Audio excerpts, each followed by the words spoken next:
So I've got a little bit of single track here, and this was the Christmas ride. I had about 110 people for the ride, and in hindsight I probably rode a little bit too early for this group. There's quite a big mix of abilities. We've got a little sort of gully we're descending down here. Managed to stall the bike here, and it took sort of 3 goes to get it going. Got the bike going again,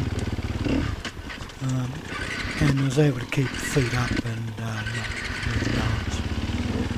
You can see quite big rocks, you know, they're sort of 6-pack size rocks. Tricky little descent.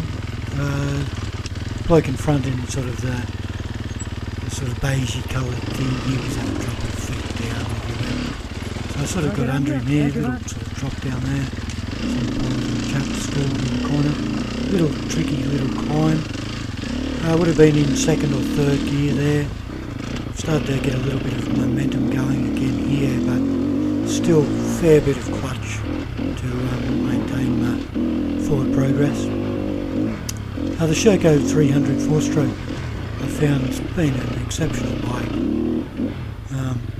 even on these sort of flat sort of fire road sections.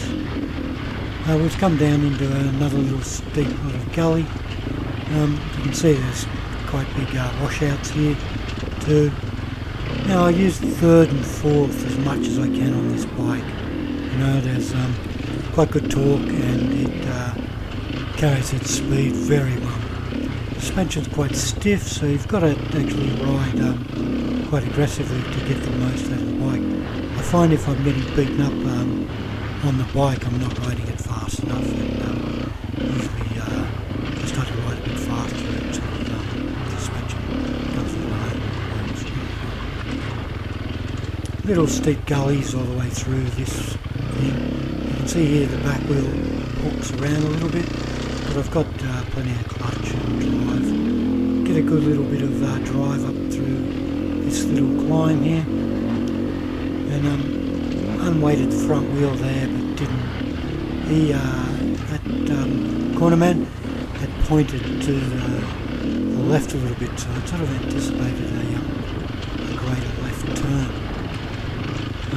Poor little man in the red's going a little bit slow here. You can see he's standing, but he's not standing in a very good position.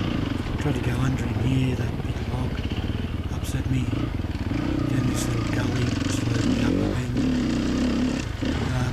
People sort of stopped at the corner. And I managed to feed up around there, get the front wheel up nice and high. Can I get on here? Tried to get past him there too, but that was a bit too aggressive. Sorry. Now here I should have gone straight away there. You know, it would have allowed me to get sort of across that run. Now I didn't actually get as much drive as I had hoped, and the back wheel walked down and up, and then I sort of did a little partial pivot turn straight into the water. It's quite exciting, so I'm trying to keep out of this rain. Roll back, pivoted back straight. Probably sort of bumped a little bit too much there. Sorry, later. I ran the front wheel around on the outside of that rut to let the rear wheel sort of grind along that little rut.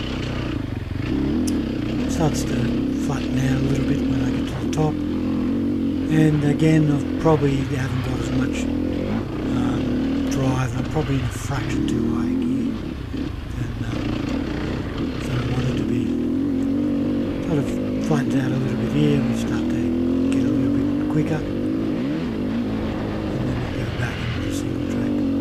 I had trouble with my GoPro batteries when I was in Mongolia, and I hadn't replaced them, so I didn't get as much footage from this day as I'd hoped.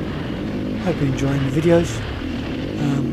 I've got 400 subscribers now, which is more than I ever thought that I'd have. Thank you very much for watching my videos.